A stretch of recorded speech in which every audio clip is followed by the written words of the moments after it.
La saga de Poseidón, el arco que por mucho tiempo fue considerado de menor importancia por su utilidad como saga puente, porque busca preparar el terreno para el desarrollo de la saga de Hades en Saint Seiya. Sin embargo, con el paso del tiempo, ha sido revalorada por los fanáticos del manga y el anime, porque a diferencia de Asgard, que era un relleno a cargo de Toei en el anime, esta era la continuación canónica de los eventos en el manga después del santuario. Por ello, tras reparar el socavón que habíamos dejado en esta sección entre los Caballeros de Plata y la saga de Asgard. Y bueno, pues está reparando en estos momentos Protección Civil de aquí de la alcaldía.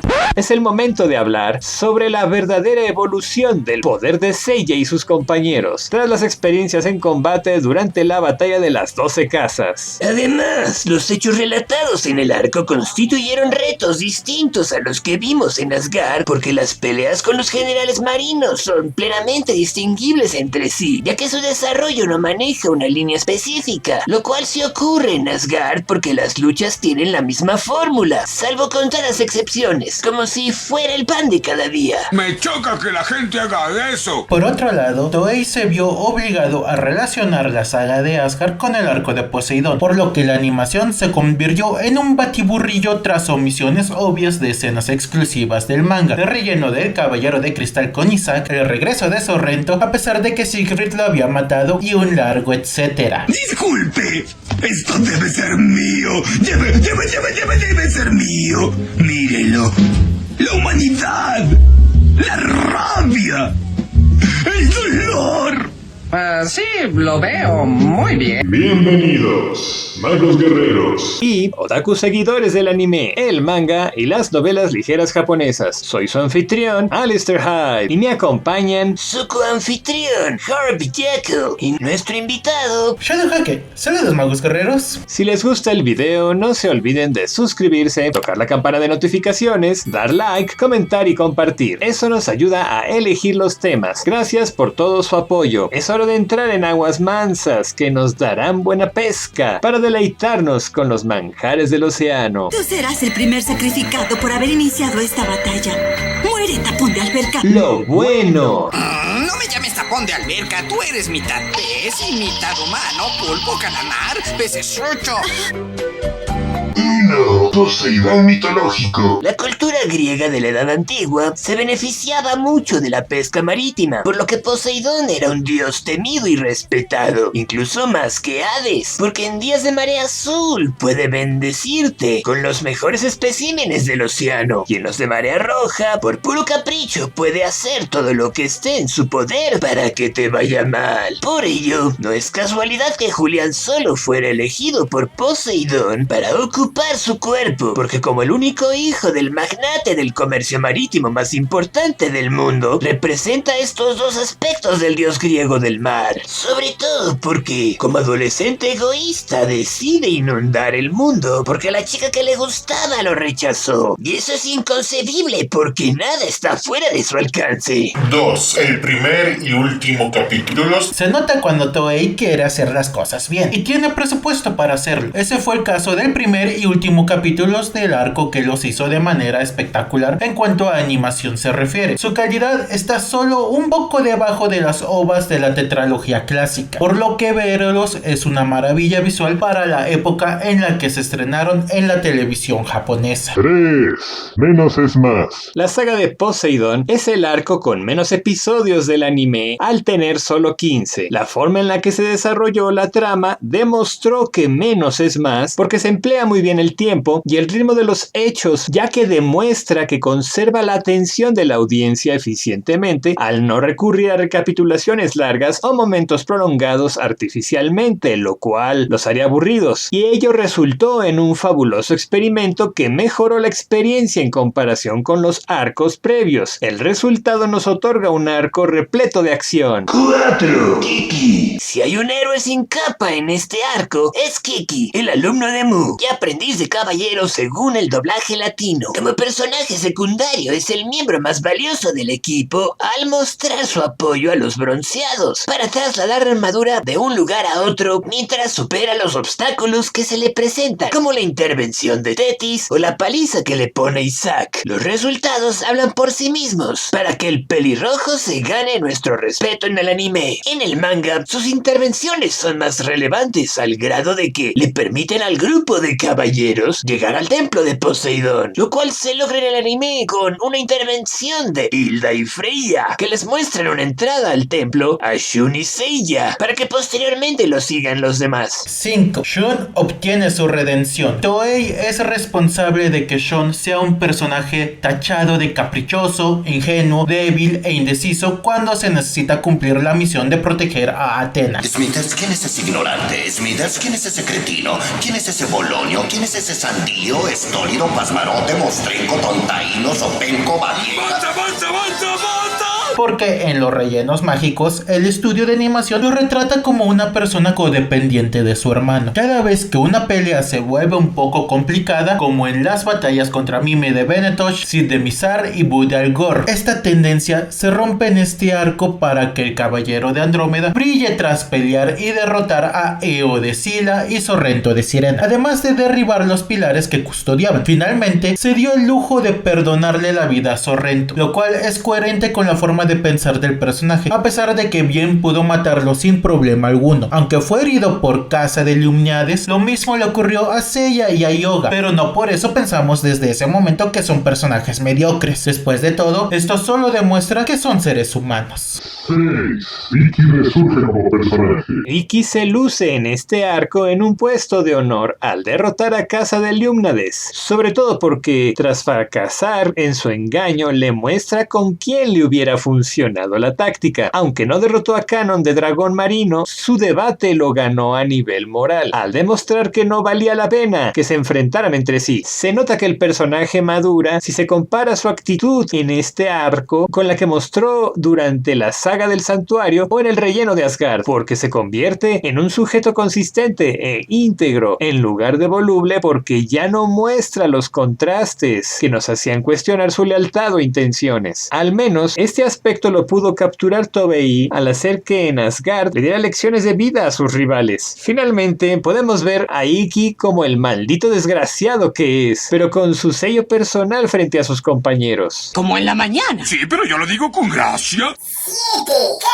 Este es el arco que revela quién es la mente maestra detrás de cada antagonista que se ha presentado, y por ende uno de los motores principales de todo este drama ochentero. Les hablo de Canon, de Dragón Marino, cuya aparición nos permite conocer su cruzada contra el santuario para satisfacer su venganza personal contra la organización, la diosa de la guerra estratégica que protege dicha organización, junto con su hermano, Saga. Su aparición funciona en varios niveles porque nos muestra en qué se diferencia de Saga al darnos a conocer su propia personalidad malvada y su plan que inevitablemente fallará, pero es más intrigante y ambicioso que el ejecutado por el falso patriarca. La introducción del personaje era el eslabón que faltaba para entender cómo operaron las fuerzas del mal en contra del santuario de Atena, lo cual le dio más profundidad a la obra, por lo que mostró al desarrollar a este destacado personaje que es sin duda uno de los mejores en cuanto a ello. Para saber más de Canon y su gemelo parasitario, Guiño, guiño. los invitamos a ver nuestro video donde analizamos a estos personajes. Por otro lado, si quieren saber cómo se construye un villano, verifiquen nuestro video en materia en el canal.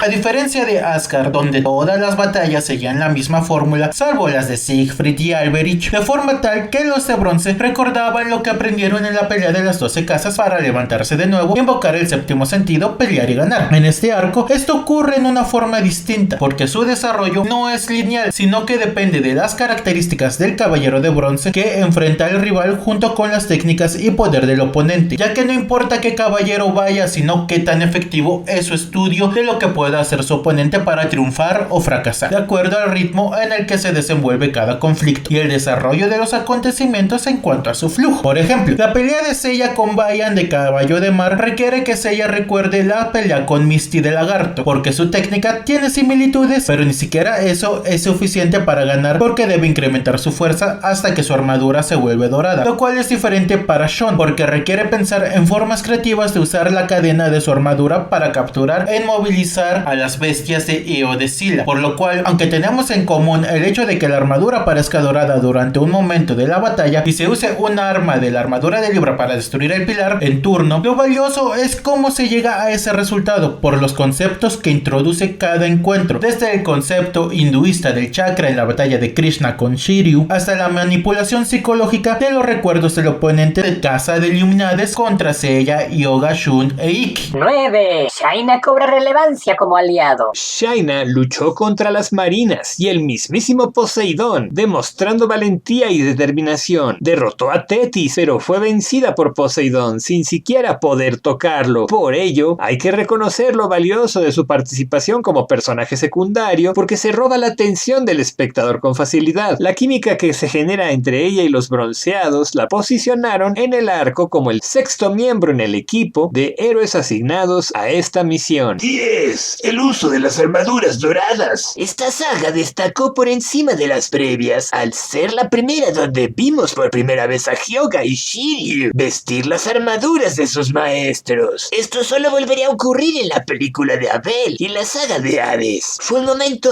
épico del clímax de este relato porque representa un punto álgido en el desarrollo de este grupo de guerreros que muestran lo complicada que es la pelea porque están enfrentando a un dios olímpico. 11. Los diseños de las escamas y la evolución de las armaduras de bronce. La mezcla de tonos dorados de las armaduras de los generales marinos y Poseidón hacían que los diseños destacaran en su aspecto estético, porque son lo más cercano para la época de una evolución de lo que implica ser el más alto rango en el ejército de un dios olímpico. Por otro lado, el brillo dorado que se produce de la evolución de las armaduras de bronce a partir de la sangre de los caballeros dorados que las reparó destacar porque resultó en un efecto nada fácil de animar, pero que fue espléndidamente ejecutado por Toei, sobre todo por lo complejo que es el dibujo al estilo Shingo Araki. También merece mención especial las versiones de las escamas de Poseidón en tonos azules que originalmente quería usar Toriyama. ¿Yo qué? Es la costumbre. Kurumada, porque las líneas de juguetes demuestran que hubiera sido una opción bastante interesante. 12. Un desastre con víctimas. Poseidón es el único dios olímpico que de manera efectiva mató a 1 millón de humanos tras inundar el planeta con sus maremotos, mientras que nuestros héroes estaban recuperándose en el hospital. Los otros dioses solo hablaban, pero nadie logró algo concreto que pudiéramos corroborar. 13. La música nos inspira. Una vez más, la música de la banda sonora nos deleita con voces angelicales, solos de flauta envidiables e instrumentales memorables a través de la música de Seiji Yokohama. Ya hemos hablado de lo bueno, pero es el momento de la tormenta que embravece el mar. ¡Lo malo! En una ocasión, 100 caballeros dorados unieron sus fuerzas y lo intentaron miles de veces, pero nunca pudieron hacerle ni un pequeño rasguño al pilar del Pacífico Sur. 1. Inicio arruinado. Al juntar el final de la saga de Asgard con el inicio de la saga de Poseidón, Toei nos privó de la pelea entre Aldebarán y Sorrento en el hospital, donde se encontraban recuperándose los bronceados al cuidado de Atena, lo cual dio como resultado un inicio bizarro, donde Hilda y Freya le dan paso por una entrada del océano Ártico a Seiya y a Sean en el reino de Poseidón. Es una lástima, porque no se adaptó el combate de Ioria contra un soldado de Poseidón que intentó secuestrar a Saori y no se mostró a la audiencia cómo afectó al santuario el cambio de administración a manos de la humana conocida como Saori Kido, que es la reencarnación de Atena, la diosa de la guerra estratégica, lo cual daba una sensación de normalidad y congruencia al mundo de los humanos en el universo de la obra original. Aunque la pelea entre Siegfried y Sorrento comparte varios rasgos con el encuentro de Aldebarán, los cambios que hubo crearon varios vacíos argumentales. Además, la saga de Poseidón ayudó a cimentar el mundo de Caballeros del Zodiaco en el manga al otorgarle uniformidad realidad, porque limita la aparición de los dioses a la mitología griega, en lugar del anime que admite dioses de cualquier mitología, lo cual puede traer redundancias. En el manga, Kurumada utilizó hechos de otras culturas y se los adjudicó a los dioses griegos, de lo cual salió la idea de que Poseidón fue el causante del diluvio universal que se ve en el libro del Génesis en el Antiguo Testamento, y fue él quien salvó a Noé y a su familia de dicha catástrofe al ver que eran las únicas personas justas en el mundo. Lo anterior impide que un dios como Odín se vea como un vasallo débil de Poseidón, considerando la importancia que tiene el padre de todo en la mitología nórdica. 2. La muerte de Siegfried. ¡Sorrento! ¡Que me abras! ¿Sorrento? Sí. ¡Sorrento! Ábreme, creo que la policía me vio. ¿Sorrento? ¡No está! El sacrificio que este personaje realizó fue una de las cuestiones más celebradas de la saga de Asgard, porque nos lleva al epílogo directamente para que Pegaso destruya el anillo de los Nibelungos y salve a Hilda. El planteamiento fue sorprendente y estuvo bien ejecutado porque significó la redención del personaje como guerrero de Odín al privilegiar el bienestar de la humanidad por encima de los intereses de Poseidón, tras vencer a Sorrento de Sirena, quien además tenía la voz de un gremlin en aquellos episodios en el audio del doblaje latino. Lo agraviante es que el sacrificio fue en vano, no porque Sorrento sobreviviera, sino porque se explicó de una forma improvisada, patética y triste, que hizo ver débil a Siegfried porque Sorrento se libera tras darle un susto para que lo suelte, lo cual resulta incongruente si se considera que Siegfried era el dios guerrero más poderoso del grupo de Hilda, sin importar cuánto daño tuviera en el cuerpo, y le costó mucho trabajo a los bronceados derrotarlo. 3. El trasfondo de Tetis. Tetis es uno de los personajes con mejor desarrollo, no solo de toda la saga de Poseidón, sino de todo el manga de Saint Seiya. Sin embargo, no se puede decir lo mismo en el anime, porque se omite su relación con Julián solo, su origen y otros detalles que hacen que el personaje resulte trascendente. Lo anterior demerita su motivación para salvar a Julián, porque para ella solo debería ser el cuerpo poseído por el alma de Poseidón, tal y como ve Pandora Shun respecto a Hades. Al menos su diseño refleja lo hermosa que es. Yes. Lo anterior no descarta el hecho de que es absurdo que un pez pueda salvar a Julián de que se ahogue cuando es destruido el templo de Poseidón, y que ese pez sea Tetis, en lugar de un humano como los demás marinos. 4. ¿Por qué Seiya y no Canon? Una escena crucial del anime hace que la reaparición de Canon en Hades resulte una sorpresa en el anime como lo fue en el manga, por una decisión creativa de Toei al reemplazar a Canon por Seiya cuando el tridente de Poseidón estaba por atravesar a la diosa, ya que quien debió recibirlo era el dragón marino y no el Pegaso. Este cambio deja sin pruebas a la diosa Atena para demostrar que Canon ha cambiado a través de sus acciones, por lo que cuando se presenta frente a Milo llega a nosotros con simples palabras, lo cual genera un vacío argumental, porque resulta absurdo que la diosa estratégica tenga fe ciega en un enemigo del pasado para que cambie de bando como un acto de buena fe. Esto no es Dragon Ball. 5.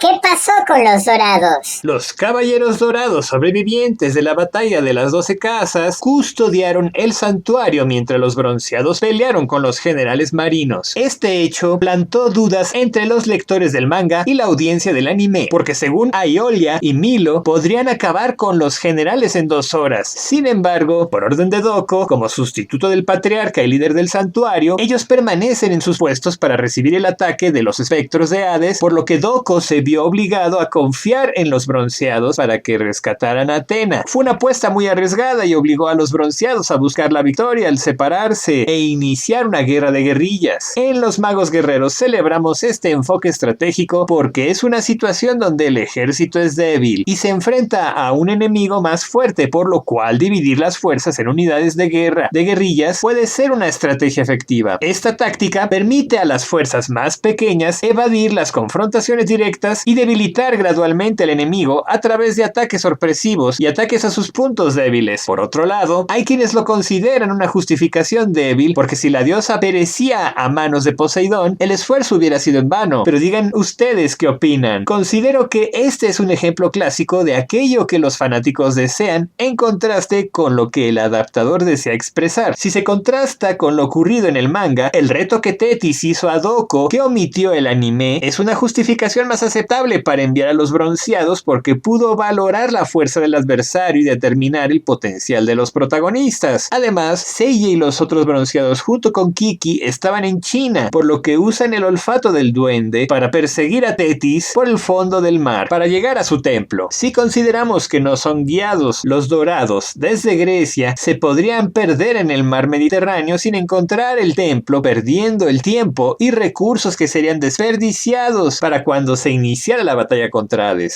6. Línea del tiempo revuelta. El inicio de esta saga en el anime nos deja una incógnita que se resuelve al leer el manga, porque la obra inicia este arco en la fiesta de Julián Solo, la cual ocurre 2 meses después de la batalla de las 12 casas, cuando Seiya y sus amigos estaban en el hospital en cuidados intensivos. Sin embargo, el anime rompe la secuencia al conectar el arco con la saga de Asgard, desde el momento en que Poseidón secuestra a Saori. Lo anterior implica que la fiesta en la que Saori conoce a Julián puede considerarse un evento que ocurrió antes de que iniciara el anime o antes de la saga de Asgard. Como no tenemos pistas claras sobre cuándo ocurrió este evento, el desarrollo de los acontecimientos no es claro y muchos lo consideran un flashback que revuelve la línea temporal. Nunca lo sabremos. Pero al menos Saori no fue secuestrada por un soldado desconocido del ejército de Poseidón, como ocurrió en el manga. 7. Dos maestros, un yoga. Cuando platicamos sobre la batalla de las 12 casas, mencionamos que el caballero sin constelación y maestro de yoga, conocido como Cristal, era un personaje de relleno que le quitó profundidad y significado al encuentro del cisne con Camus de Acuario, su verdadero maestro. En la saga de Poseidón, este efecto negativo tomó forma de bola de nieve que se convierte en una avalancha, porque durante la pelea con Isaac de Kraken fue necesario mantener la mentira al convertir a Cristal en el maestro de Isaac y ver que el respeto de Yoga tuvo por Camus como rival de técnica de hielo se convirtió en algo más profundo de lo esperado sin una justificación clara, considerando lo poco que interactuaron cuando Casa de Illuminades se hizo pasar por el caballero de Acuario. Lo anterior empeora aún más cuando Isaac acusa a Yoga de robar la técnica de la ejecución de Aurora de Camus, a pesar que ni siquiera lo conoce porque su maestro es Cristal, por lo que no solo es una acusación caprichosa como en el manga, sino algo que no tiene sentido que diga el antagonista, ya que el rencor que sentía Isaac debería tener una referencia para expresar ese juicio, aunque fuera un prejuicio si consideramos que Camus le enseñó la técnica a Yoga durante su batalla. Se nota que cuando se hizo la adaptación, el personal de Toei no se fijó en lo que decía Isaac en el manga y lo que había establecido como contenido original en el anime, para no generar este problema de continuidad y confundir a la audiencia, además de brindar un poco de comedia involuntaria. 8. Apenas intentamos aprendernos sus nombres. Kurumada mencionó que no desarrolló a la mayoría de los generales marinos porque ninguno de ellos es malvado, y aunque los fanáticos podemos oponernos a esta percepción respecto a Casa de Illuminades, cuya manipulación psicológica es una bajeza, y Canon, cuya manipulación está motivada por la venganza basada en su resentimiento e ignorancia respecto a los demás, podemos confirmar que esta percepción es acertada. Si consideramos que Krishna y Sorrento piensan que el mundo es corrupto y necesita ser purgado para empezar de nuevo con los sobrevivientes. Vayan de Caballo de Mar y Eo de Sila son guerreros leales a Poseidón que están dispuestos a sacrificar su vida para cumplir su misión de proteger el pilar a su resguardo. Isaac está decepcionado de las acciones de los caballeros del santuario de Atena al enterarse de los sucesos de la saga del santuario y la de Asgard, si contamos el relleno, según sea el caso. caso. Esta excusa del autor nos muestra el potencial desperdiciado de los nuevos personajes cuyo desarrollo pudo generar un impacto positivo en las peleas, como ocurrió en Asgard respecto a los dioses guerreros, porque hubiera enfatizado su postura como terceros sin un interés real en el conflicto en el que se ven afectados, más allá del cumplimiento de su deber, por lo que no son héroes o villanos, sino espectadores e incluso víctimas, en una forma particularmente dramática, porque son parte de una postura con ceguera de taller que choca con otra que solo busca restaurar el equilibrio. Lo bueno es que ya tenemos el spin-off de Re-Rise of Poseidon, del cual pueden checar nuestras impresiones en el video que le hicimos para el canal. 9. Es una saga de la cual se puede prescindir. Los aportes de esta saga se replican en la de Hades, porque pudieron darnos a conocer a Canon de otra manera, al igual que explicar de otra forma el por qué las armaduras doradas llegaron a los Campos Elíseos. Además, es una saga plagada por circunstancias que ya hemos visto antes en la saga del Santuario, e incluso la de Asgard, como el secuestro de Athena, el hecho de que Shiryu se quede ciego otra vez, o que Hyuga debe matar a un ser querido que apenas si pudimos conocer. En ese sentido, no ayudó que Asgard mostrara las nuevas armaduras antes que la de Poseidón, porque le robó una de sus pocas innovaciones. 10. El trasfondo de la mitología griega no tuvo peso en la relación entre Saori y Julián. Si tomamos en cuenta que Saori es Athena y Julián es Poseidón, entonces resulta que el dios se obsesionó con su sobrina, lo cual demuestra que los dioses griegos en este caso resultaron muy norteños.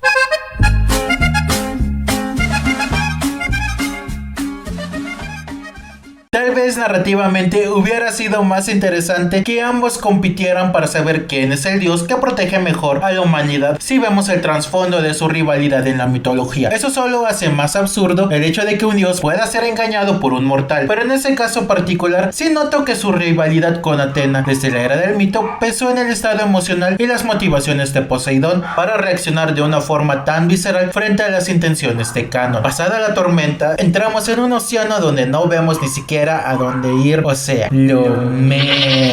Estabas diciendo que no puedes despertar a Poseidón. Dime si eso es verdad. Ahora quiero saber el secreto de él, porque le di tu cerebro al dios Poseidón.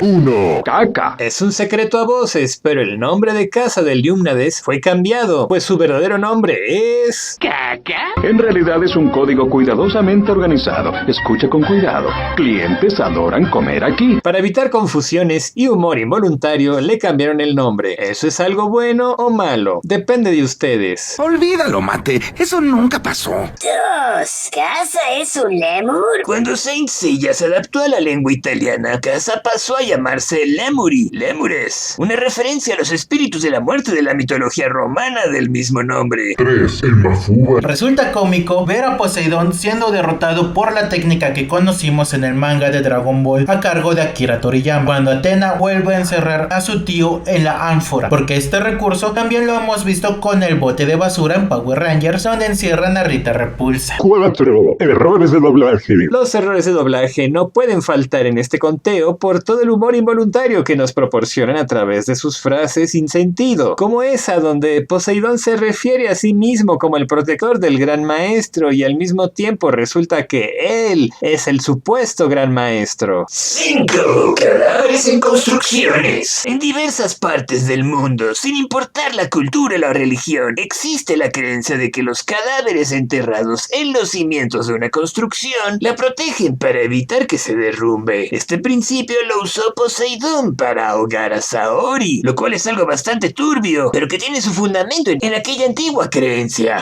¡Ay, qué miedo! ¡Yo me voy! Sí, Poseidón está muerto. En la ova de la última Guerra Santa, donde aparece Lucifer, tenemos un cameo de Poseidón, ya que según argumenta el antagonista junto con Eris y Abel, su alma fue al infierno, que es el lugar de donde le está recuperando para que pueda cobrar venganza. Sin embargo, al ser un dios olímpico, debería ir al Hades, además de que el dios fue encerrado en un jarrón, cual Pokémon atrapado en su Pokéball, por lo cual no había muerto en el anime o el manga, en virtud de que ambas obras ocurre lo mismo. Si agregamos su participación durante la saga de Hades, su aparición en la ova es consecuencia de que cuando la película fue creada, ni el manga ni el anime, que iban casi a la par, habían concluido la saga de Poseidón. Por ello se asumió que Poseidón Poseidón sería asesinado al final de la saga y fue mostrado con la apariencia de su avatar Julian Solo, lo cual generó un vacío argumental que afortunadamente no le quita lo entretenido a la película, que dicho sea de paso, no es canon.